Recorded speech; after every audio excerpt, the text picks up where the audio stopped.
Hello नमस्कार दोस्तों, आप सभी का स्वागत है आपके अपने यूट्यूब चैनल एग्ज़ाम फतेह पर। आज हम हिंदी का प्रैक्टिस सेट सेकंड करेंगे। कल भी हमने एक प्रैक्टिस सेट किया था जो कि आपका 40 क्वेश्चंस का था। मुझे भरोसा है आप लोगों ने वो प्रैक्टिस सेट किया होगा और आपका स्कोर भी अच्छा रहा होगा। आज भी हम अच्छे लेवल का प्रैक्टिस सेट करेंगे जो आपकी तैयारी को बहुत अधिक मजबूत करेगा। आइए शुरू करते हैं। पहला इसमें गद्यांश दिया हुआ है, पहले हम ये पढ़ेंगे। प्राचीन काल में नारी का स्थान समाज में अग्रगण्य था। ऐसा कहा जाता है कि जहाँ नारी की पूजा होती है वहाँ देवताओं का निवास होता है। भारत में मध्य काल से नारी का पतन शुरू हुआ।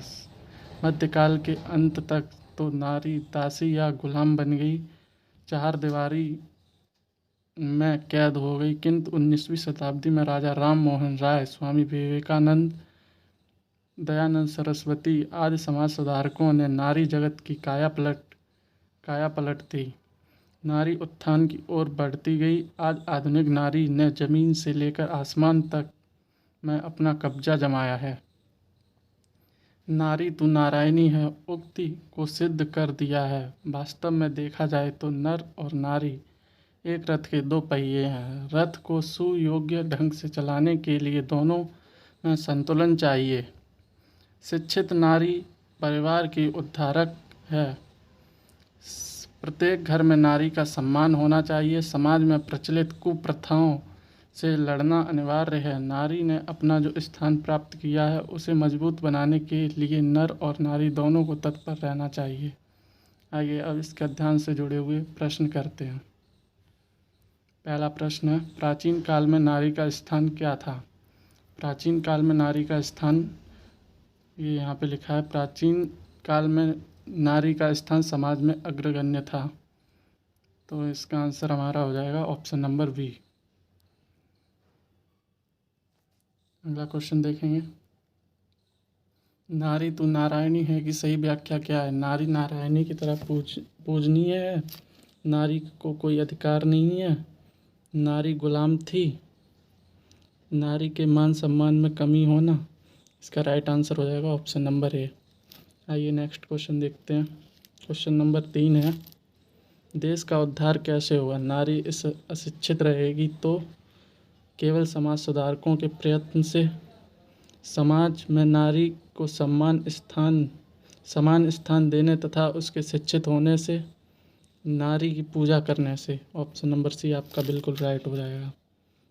क्वेश्चन नंबर 4 देखेंगे। उपयुक्त गद्यांश का उचित शीर्षक क्या होगा? अच्छा, यहाँ पे शीर्षक पूछा है गद्यांश में। एक जो आपका यहाँ पे लिखा हुआ है, नारी तू नारायणी, ये आपका शीर्षक हो जाएगा। यहाँ पे राइट आंसर हो जाएगा ऑप्शन नंबर बी। प्रश्न नंबर 5 देखेंगे। अल्पविराम चिन्ह है। अल्पविराम चिन्ह यहाँ पे कौन सा है?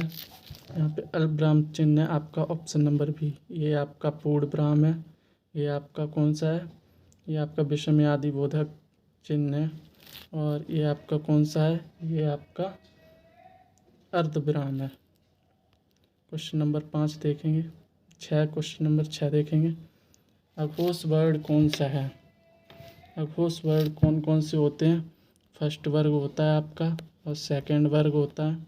और उसमें कौन कौन से होते हैं? तीनों जो सा होते हैं वो होते हैं। तीनों जो 3 सा होते हैं वो भी आपके अघोष में आते हैं।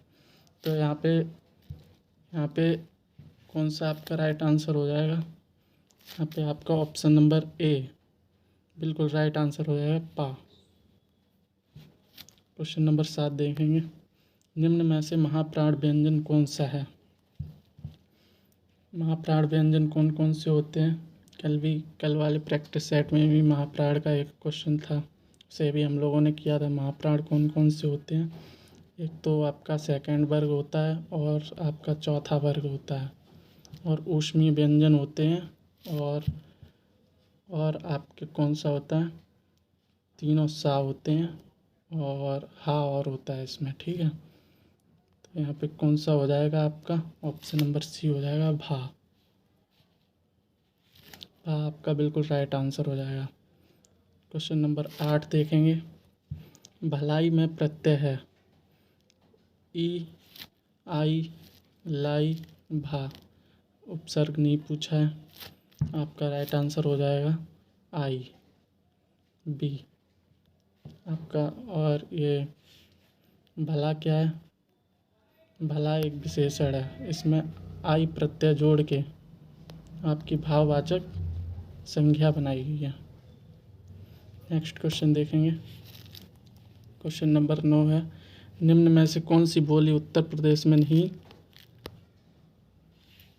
प्रदेश की नहीं है? मेवाती, कन्नौजी, भोजपुरी, ब्रज। आपकी मेवाती बोली जो है वो उत्तरी राजस्थान में बोली जाती है, ये उत्तर प्रदेश में नहीं बोली जाती है। आपका राइट आंसर हो जाएगा ऑप्शन नंबर ए। अगला क्वेश्चन देखेंगे। क्वेश्चन नंबर 10 है, सुबरन को खोजत फिरत कवि व्यभिचारी चोर। इसमें अलंकार है, इसमें कौन सा अलंकार हो जाएगा आप सभी बताइएगा। इसमें हो जाएगा आपका श्लेष अलंकार। क्वेश्चन नंबर 10 का ए। नेक्स्ट क्वेश्चन देखेंगे। यहाँ पे सुबरन के 3 अर्थ हैं। क्वेश्चन नंबर 11 देखें, कौन सा अयाद संधि का एक उदाहरण है? पावक, एक एक, महेंद्र, उन्नति। पावक आपका अयाद संधि का उदाहरण है। अयाद संधि का कैसे है? अयाद संधि कैसे बनती है? अयाद संधि इसमें प प्लस अक मिला के अयाद संधि बनती है, ठीक है। और अयाद संधि में मतलब ओ और औ के साथ, औ के बाद अगर असमान स्वर आ जाएं तो वहाँ पे क्रमशः इसके बाद अब और इसके बाद आप बन जाता है, ठीक है।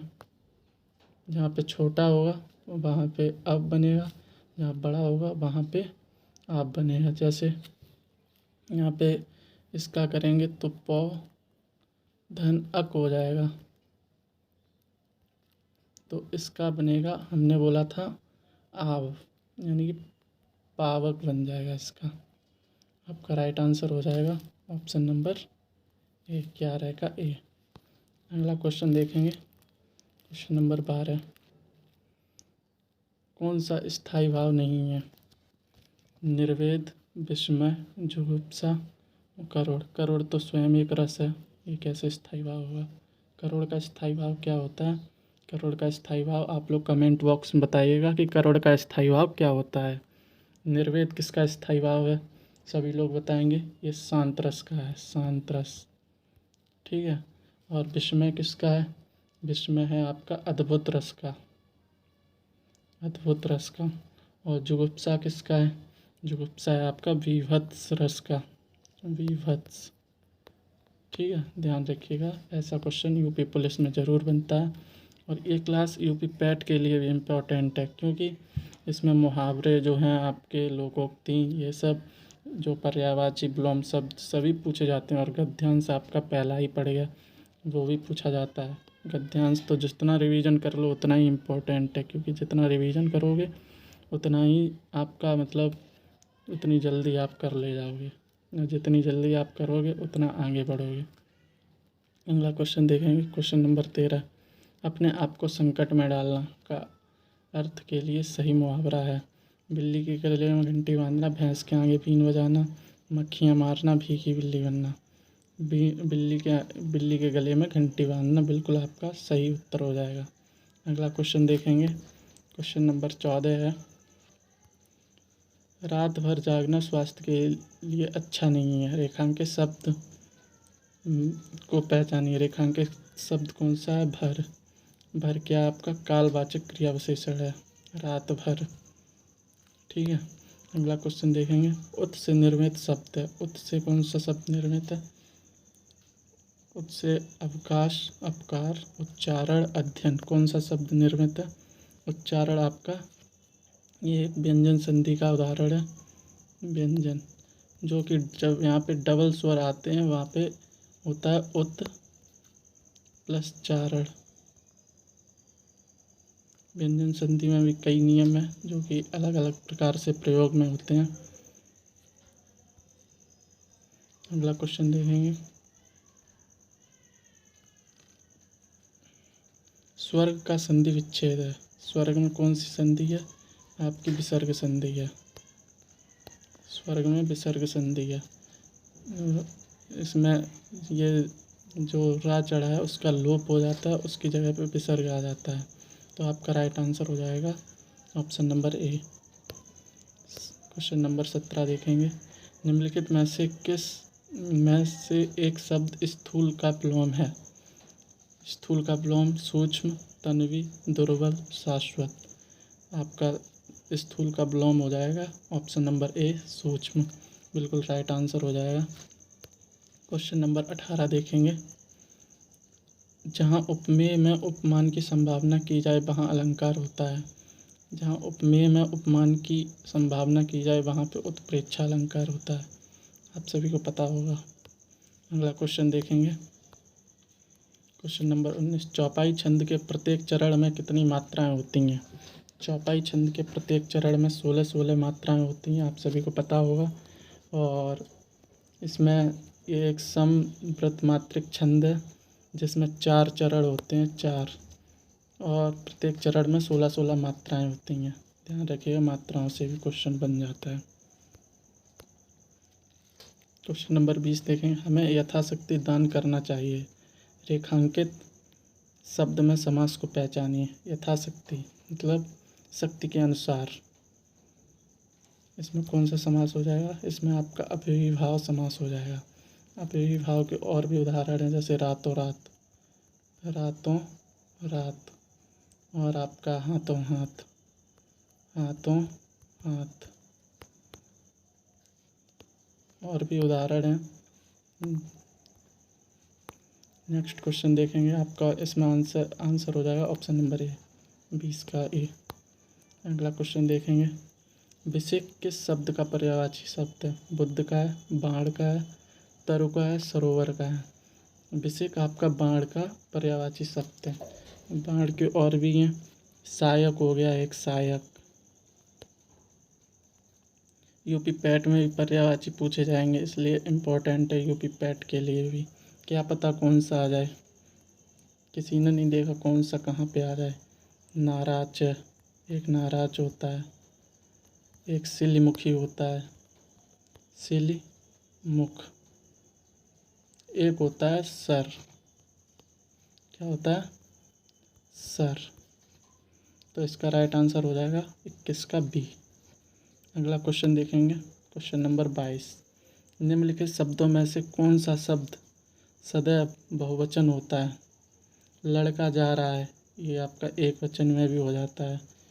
प्राण निकल गए, ये तो नहीं बोलोगी, प्राण निकल गया। आपका राइट आंसर हो जाएगा ऑप्शन नंबर बी, 22 का बी, बिल्कुल राइट आंसर हो जाएगा।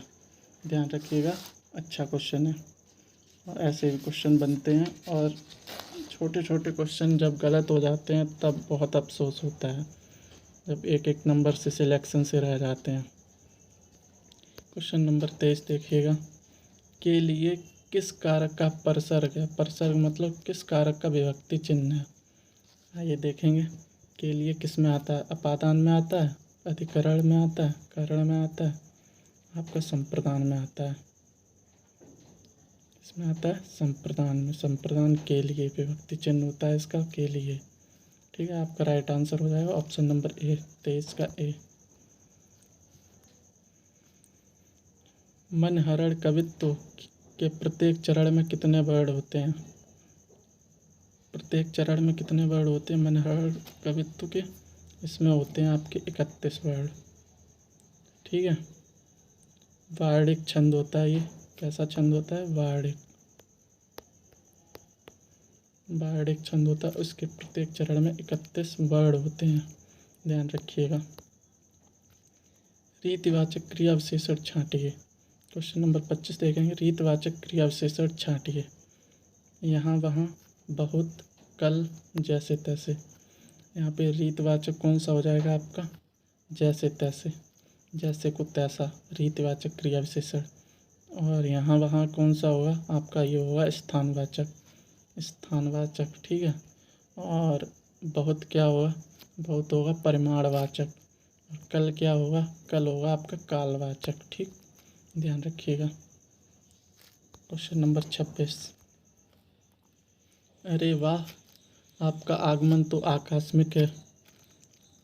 तो यहाँ पे कौन वाक्य में रिक्त स्थान पर विराम चिन्ह का प्रयोग किया जाएगा? किस विराम चिन्ह का प्रयोग किया जाएगा? विषमयादिबोधक, प्रश्न चिन्ह, अर्धविराम, दोहरा अवतरण। दोहरा अवतरण कौन सा होता है? जो मतलब कोई बात कही जाती है, मान लो किसी के द्वारा कोई बात कही गई, उसे किसी दोहरे अवतरण में बंद करते हैं, ठीक है। और आपका होता है एक,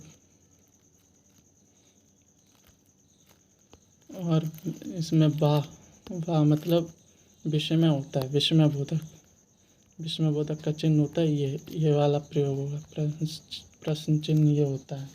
और अर्धविराम आपका कौन सा होता है? अर्धविराम होता है ये वाला, ठीक है, ध्यान रखिएगा। चिन्ह से तो इम्पोर्टेंट क्वेश्चन बनता है, जो कि काफ़ी छोटा होता है, मतलब याद करके आराम से कर सकते हैं। चिन्ह वैसे भी चिन्ह कितने, 2 प्रकार के चिन्ह होते हैं। चिन्ह होते हैं आपके 2 प्रकार के, कौन कौन से? एक तो होते हैं विराम चिन्ह और एक होते हैं भाव चिन्ह। इसमें विराम चिन्ह होते हैं आपके कितने प्रकार के? 4 होते हैं विराम चिन्ह। एक होता है पूर्ण विराम, एक होता है अपूर्ण विराम, और एक होता है अर्धविराम, और एक आपका होता है अल्पविराम, ठीक है, ध्यान रखिएगा।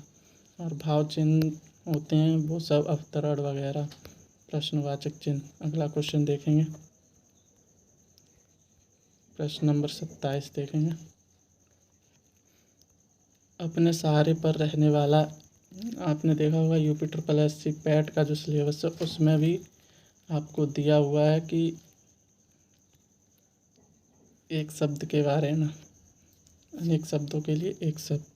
वहाँ पे आप अपने सहारे पर रहने वाला क्या होता है? स्वावलंबी होता है। इसका राइट आंसर हो जाएगा option number A. Question number 28 देखेंगे। बारात का तत्सम रूप है। बारात का तत्सम क्या होगा? पहले तो बारात देखो, इसमें लोग लिखने में क्या लिख देते हैं? बारात, बारात लिख देते हैं, जो कि बिल्कुल गलत है।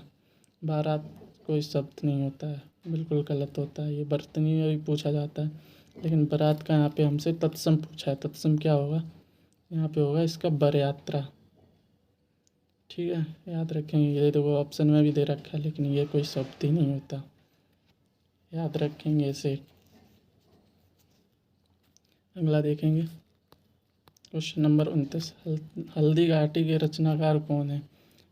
श्याम नारायण पांडे हल्दी घाटी के रचनाकार हैं। आप सभी बताएंगे कि हल्दी घाटी का जो युद्ध हुआ था, या फिर हल्दी घाटी में जो भी रचना है, ये इसमें किसका वर्णन है, ठीक है, किस किस राजा के बीच में युद्ध हुआ था। क्वेश्चन नंबर 30 देखेंगे। दिए गए विकल्पों में से सही शब्दों का चयन कर रिक्त स्थानों को भरें। ये चारों आपस में वैज्ञानिक विषयों पर करते हैं। ये चारों, अब यहाँ से ऑप्शन से देखेंगे। एकत्रित, ये चारों एकत्रित आपस में वैज्ञानिक विषयों पर पढ़ाई करते हैं। यहाँ पे आपका जब यहाँ पे एकत्रित लगाएंगे तो बिल्कुल शब्द की लय नहीं बन रही है, कोई भी मतलब वाक्य में बिल्कुल भी लय नहीं मिल रही है। और यहाँ पे आप बोलेंगे ये चारों मिलकर, आपस में मिलकर लगा दिया, फिर आपस में क्या का कोई अर्थ नहीं रह जाता है। ये चारों जुड़कर आपस में, ये भी आपका गलत हो जाएगा। जब हम ये बोलेंगे कि ये चारों अक्सर आपस में वैज्ञानिक विषयों पर चर्चा करते हैं, ये आपका बिल्कुल राइट आंसर हो जाएगा 30 का ऑप्शन नंबर ए। अगला क्वेश्चन देखेंगे। अगला क्वेश्चन देखेंगे 31 दिया है आपका। नीचे दिए गए वाक्य के पहले और अंतिम भाग को क्रमशः 1 और 6 की संख्या दी गई है। इनके बीच में अंशों को 4 भागों में बांटकर या, र, ल तथा बा की संख्या दी गई है। ये चारों भाग उचित क्रम में नहीं है। इन चारों को उचित क्रम में लगाएं ताकि एक सही वाक्य बन सके। आपने देखा होगा रेडियो ऑपरेटर में इस प्रकार का सवाल बनेगा, यूपीएसआई में भी ऐसे सवाल बने हैं और आपके यूपी पुलिस में भी ऐसे सवाल बने हैं। यूपी पैट में तो नहीं खैर, लेकिन यूपी पुलिस के लिए ये क्वेश्चन इम्पोर्टेंट है और इसमें बहुत अच्छे अच्छे प्रश्न बना देता है जिससे कि गलत भी हो जाते हैं। अब इसे पढ़ेंगे। पहला तो वही रहेगा जो इन्होंने लिख के दिया, पहला और छठवां ये शुरू कर देंगे और लास्ट कर देंगे। आपको जो ये चार जो ऑप्शन दिए हुए हैं ये लगाने हैं। इसे आप ऑप्शन से भी कर सकते हैं, लेकिन आप इन्हें पढ़ के करें तो ज़्यादा अच्छा है। अब यहाँ पे हम लोग पढ़ेंगे, मनुष्य का धैर्य अग्नि का धर्म उसके स्वभाव का दहकना है उसी प्रकार। अब यहाँ पे हम लोग ऐसे लगाएंगे, अग्नि का धर्म ये हो गया आपका पहला, ठीक है। बा हो गया पहला, जिस अग्नि का धर्म दहकना है उसी प्रकार ये हो गया आपका दूसरा। उसी प्रकार मनुष्य का धैर्य उसका स्वभाव है, ये दूसरा और तीसरा। यहाँ पे वा या ला रा आपका ऑप्शन नंबर सी बिल्कुल राइट हो जाएगा, 31 का सी। यहाँ पे 32 देखेंगे, पैसे से मनुष्य की जीवन जीने की इच्छा बलवती होती है। जीवन जीने की इच्छा के लिए वाक्यांश के लिए एक शब्द क्या है? जीवन जीने की इच्छा जिजीप्सा हो जाएगा आपका बिल्कुल राइट आंसर। अगला क्वेश्चन देखेंगे, क्वेश्चन नंबर 33, निम्न में से कौन सा शब्द तद्भव है? यहाँ पे तद्भव देखेंगे, तद्भव कौन सा शब्द है? यहाँ पे आपका तद्भव शब्द हो जाएगा घर। घर आपका तद्भव शब्द हो जाएगा जिसका तत्सम क्या है? ग्रह। ग्रह जो है आपका तत्सम शब्द है, ग्रह। और अगला क्वेश्चन देखेंगे, आपका राइट आंसर हो जाएगा ऑप्शन नंबर डी, 33 का डी। अगला क्वेश्चन देखेंगे, क्वेश्चन नंबर 34, दूध का धुला होना मुहावरे का अर्थ है निर्दोष होना, दोषी होना, पाप करना, चोरी करना। यहाँ पे आपका आंसर हो जाएगा ऑप्शन नंबर ए, निर्दोष होना।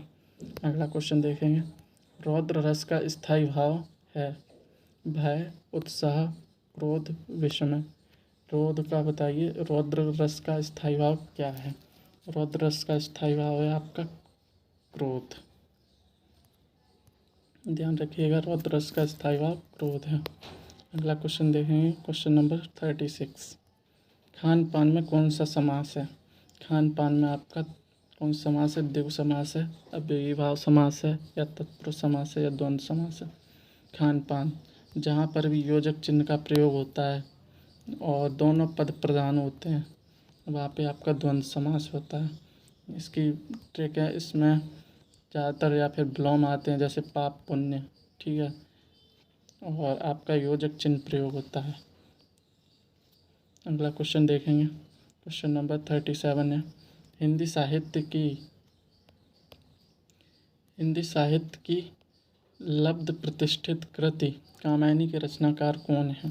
कामायनी के रचनाकार आप सभी को पता होगा, यूपी पैट में भी आपके सिलेबस में रचनाएं दी गई हैं, उसके लेखक भी पूछे हैं। पिछली बार तो कोई लेखक नहीं पूछे गए थे, लेकिन इस बार ये है कि 37 लाख फॉर्म अप्लाई हुए हैं, तो इस हिसाब से पेपर भी अच्छे लेवल का बनेगा। ध्यान रखना, लेखक भी पूछे जाएंगे अब की बार। कामायनी के आप सभी को पता होगा, जयशंकर प्रसाद। ये कब प्रकाशित हुई थी? 1935 ईस्वी में। 1935 ईस्वी में ये आपकी प्रकाशित हुई थी कामायनी।